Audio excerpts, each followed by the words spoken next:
Hi there, this is Dr. Ma'in Hasib again with lesson 2 on the topic of starting a point of care program. What do you need? In lesson 1, if you recall, we defined what is point of care, and we talked about to point of care or not to point of care, what is required. And we start talking about what is required. In lesson 2, we'll continue with what is required. Then we'll discuss what do you need in order to establish a point of care program, how do you achieve quality in point of care program, and a subject summary. So let's start with lesson 2. If you recall, under what's required in order to establish a point of care, in lesson 1 we covered and discussed the below items.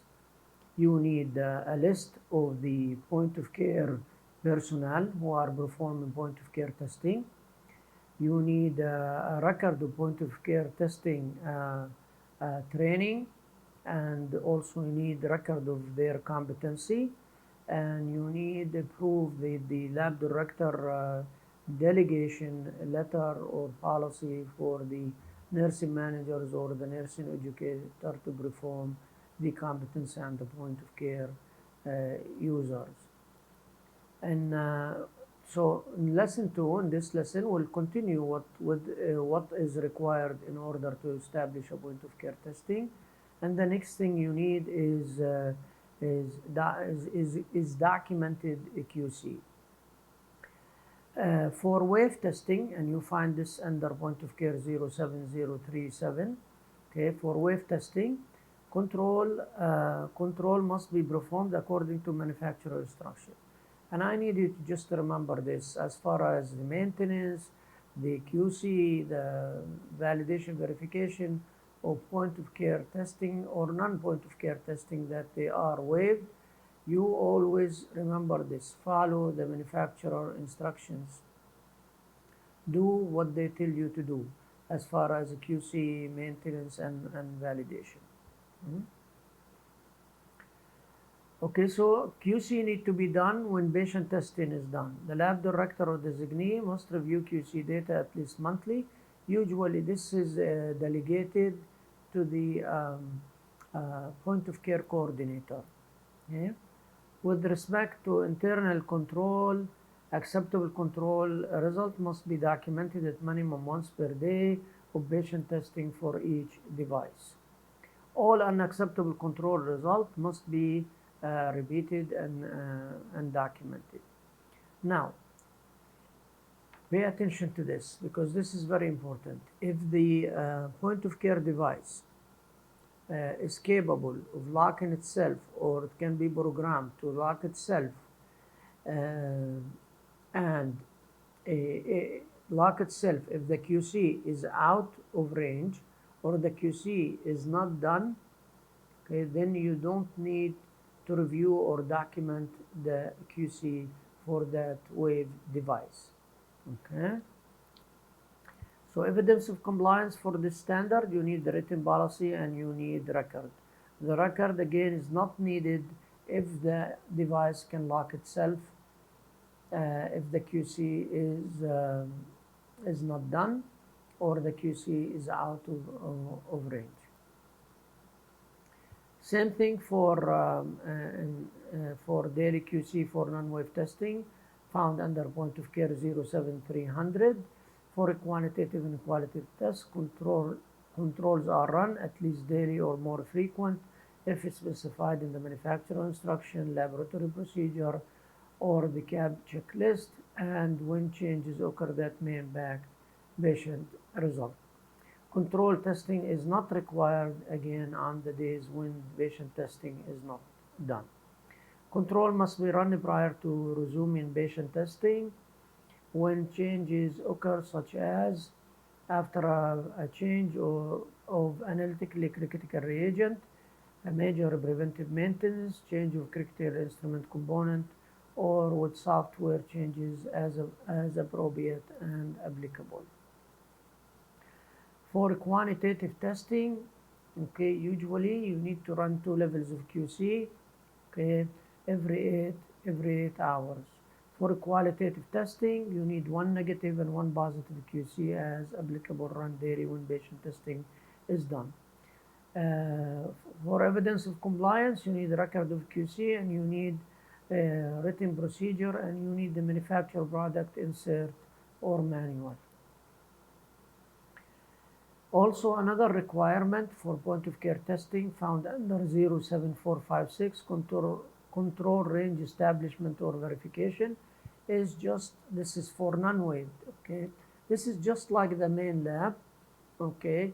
When you get a new QC lot, you need to verify or establish. To verify a new QC lot, you just run once before you use for patient testing, and you compare to the ranges of the manufacturer. If you are within the ranges of the manufacturer, you are considered verified. You record it, sign it, and file it. If the verification failed, or for the unassayed control material, if you have those, then you need to establish by running 10-15 times and calculate the mean and the SDs for that particular control. In order to comply, you need written procedure, and you need record. I already told you about this, but again, if the QC is out, you must repeat, and a corrective action is done and recorded. And you find this in point of care 07124. This is whether it's waived or non-waived. The corrective action is the same. QC handling requirement found in point of care 07512. It says here the control specimens are tested in the same manner and by the same personnel as patient samples. What does that mean? It means that those who are involved in testing patients, they are the ones who are also involved in doing the QC for that particular device or kit. Another requirement is the QC handling found in point of care 0752. Control specimens are tested in the same manner and by the same personnel as patient samples. What does that mean? It means that the staff who is running patient samples should be also involved in running the QC. The point of care coordinator cannot run the QC for the nurses and other non-laboratory staff. QC specimen must be analyzed by the same personnel who routinely perform patient testing. That's what the standards say, and that's what you need, guys, to do. Okay, evidence of compliance, you need record of reflecting that the QC is run by the same personnel performing patient testing. Another requirement for establishing a point of care testing found in point of care 07520, alternative control procedure. What does that mean? It means that if you are doing a procedure or using a kit which controls material are not commercially available, you need to have a written procedure for an alternative control procedure. And you need, with that procedure or in that procedure, you need an acceptable criteria. How do you do the alternative procedure? You can do it by split sample and testing with another method or another laboratory. You can do a split testing with two different technologies, or you can do duplicate testing by the same technologies. But you need an acceptable criteria. The acceptable criteria should be based if found in the total allowable error. If not, then you can set your acceptable criteria based on a medical decision. Evidence of compliance for this standard, you need a written procedure and you need the record. What else required in order to establish a point of care testing? It's monthly QC review, which is found in point of care 07550. Basically, here it's like the main lab. On a monthly basis, the medical director or designee need to review the QC. okay? They need to review the QC. And you need, in order to comply with that, record of QC review. The next requirement is 08500 AMR verification material. Like in the main lab, and for information on on this particular requirement, you can refer to the method validation verification for quantitative testing. Okay, you can review the lectures for that if you like. So the AMR verification, usually AMR, we said the AMR calibration verification or linearity, they mean the same thing if they cover the range of the AMR. Okay, so to verify the AMR, either you can buy material from CAB or any other source, or you can develop or have your own material in your laboratory by using either previously analyzed proficiency testing. You can use calibrators, you can use patient samples, you can use controls.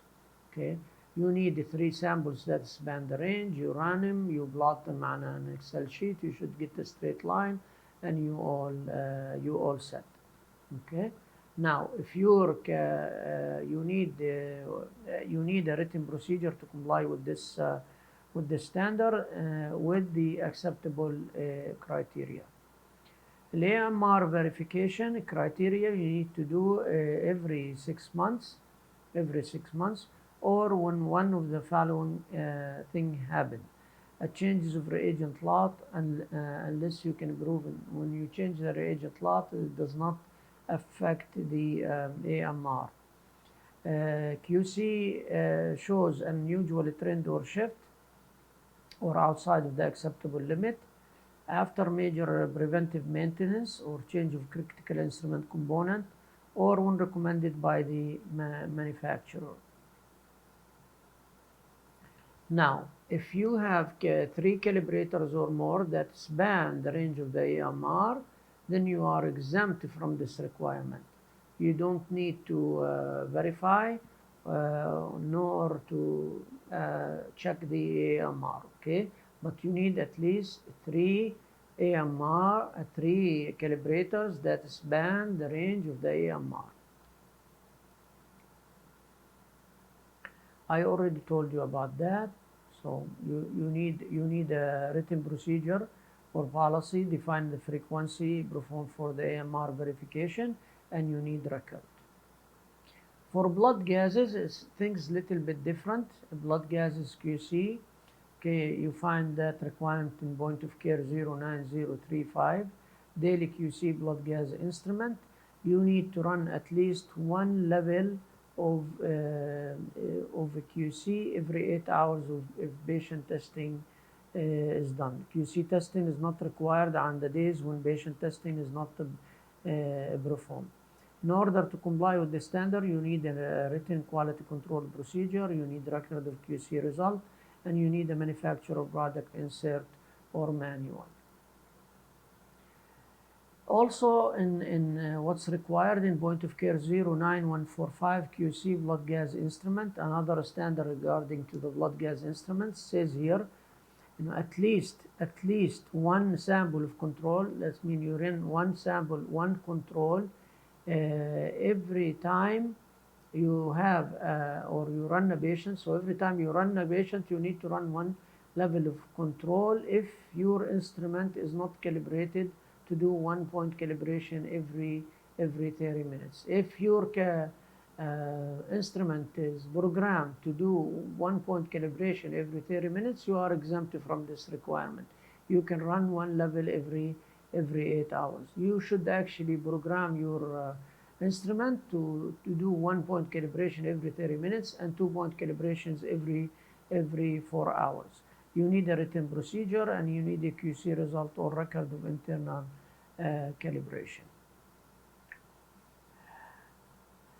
In what else requirement in point of care 09090 daily QC blood gas instrument, the QC material represent both high and low value on each day of the patient testing. say in 24 hours, you must run low and high QC result. To comply with that, you need a written procedure and you need a QC record. Of course, a written procedure or policy for all these requirements can be in one policy or procedure. I'm done with what's needed and what's required in order to establish a point of care program. Next, what do you need in order to establish a point program? Obtain authority to start and coordinate point of care program. This is usually done by the hospital medical director or the CEO or the hospital director.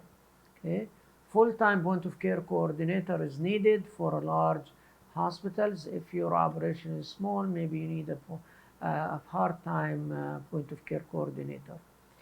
You need a point of care committee. The members under the point of care committee will cover the following things. You need members, of course. Okay, a committee needs members. You need to involve those who have the responsibility and authority to implement the program, such as a pathologist, as the chairman, a physician, nursing manager, educational manager, laboratory manager, quality assurance manager, respiratory manager, pharmacy, or representative of these managers. They can send a representative from their department.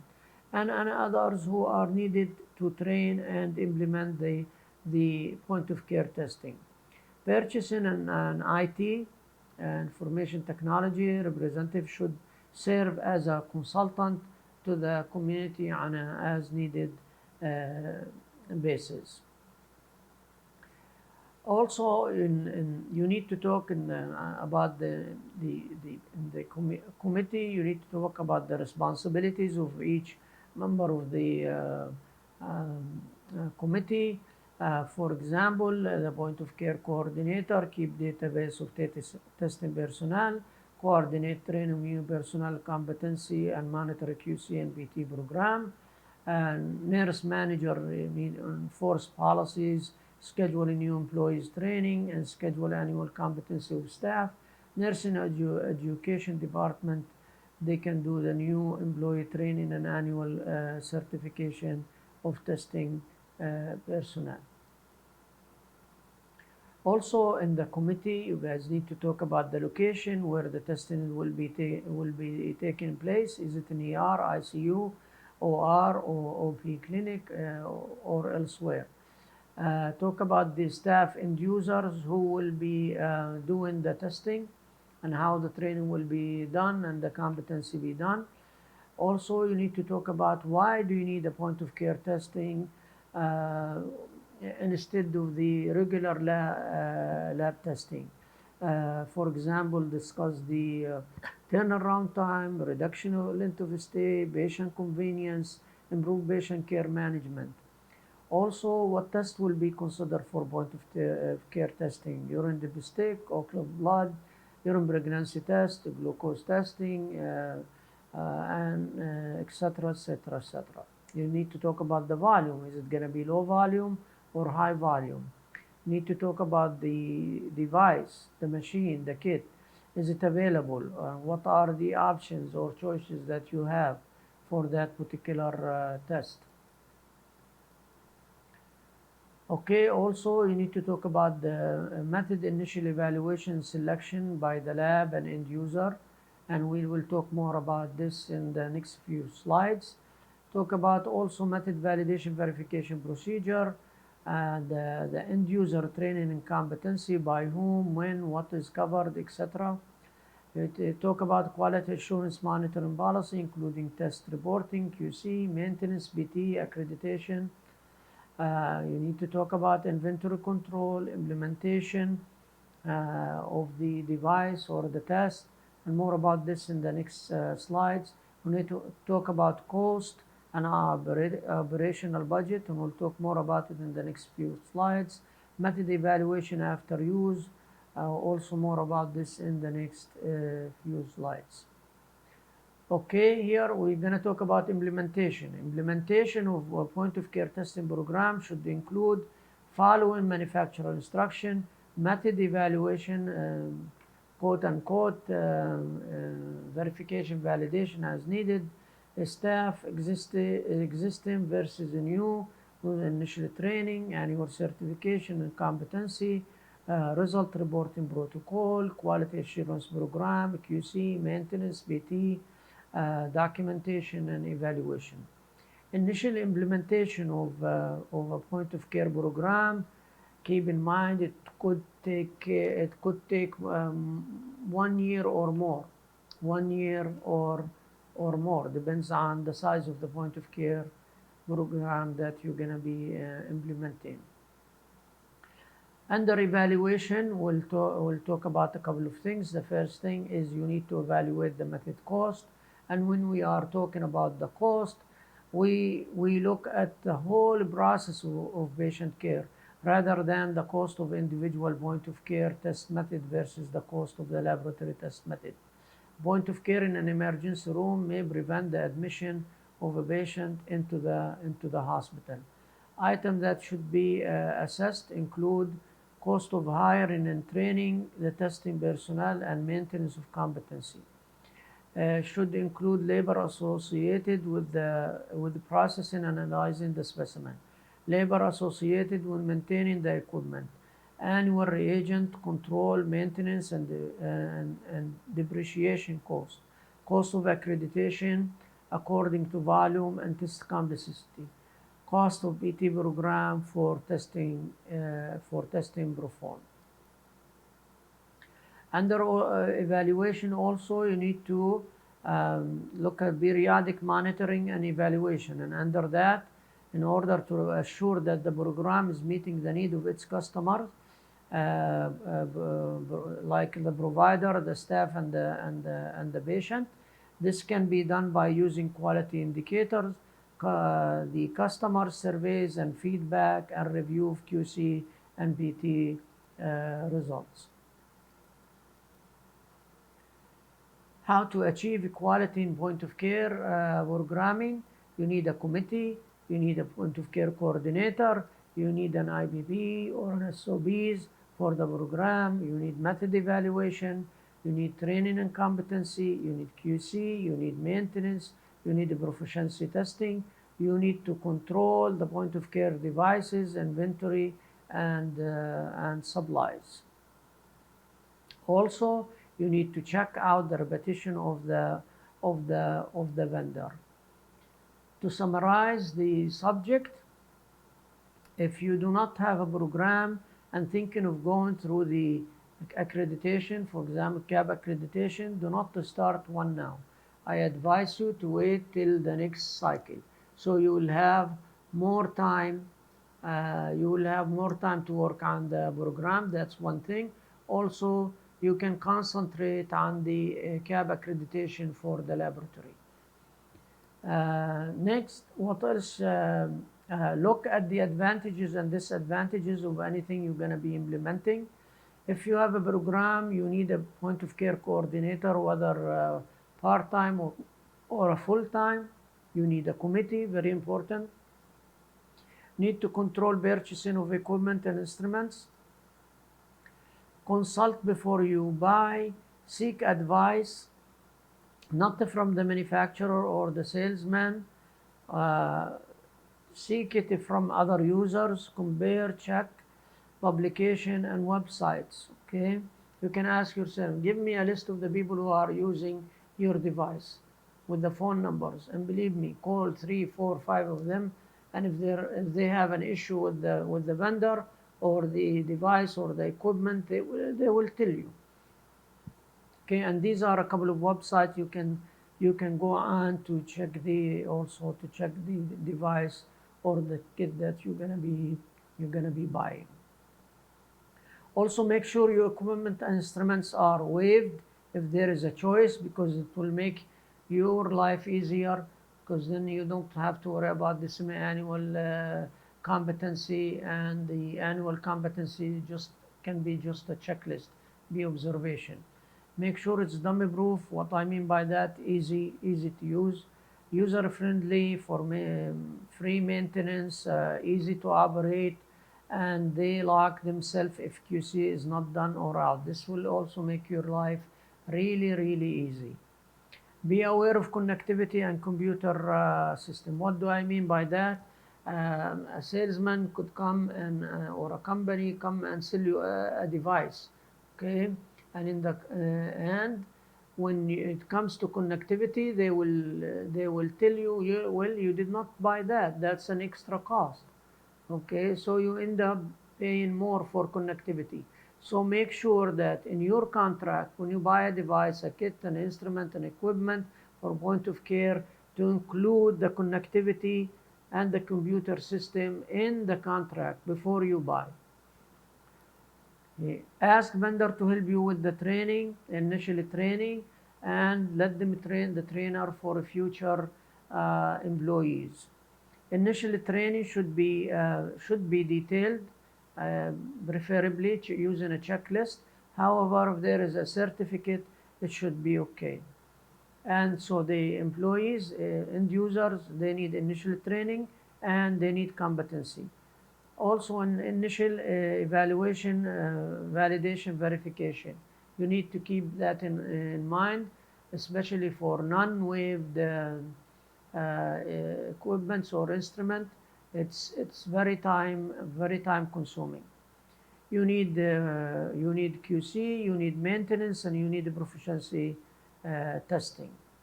You need approved IBBs, okay, or SOBs for the point of care testing. Remember, the IBBs or the SOBs, they need to be dual signing. Dual signing means nursing and the lab. But to come over that, if the since the chairman of the point of care committee, if you have a committee, represent the committee represent different side, different wards, or represent nursing and the lab, the point of care chairman can sign for the approval of the SOBs. I'm done with starting a point of care program topic. For the next subject, please go to quality indicator, everything you need to know. Thank you for watching.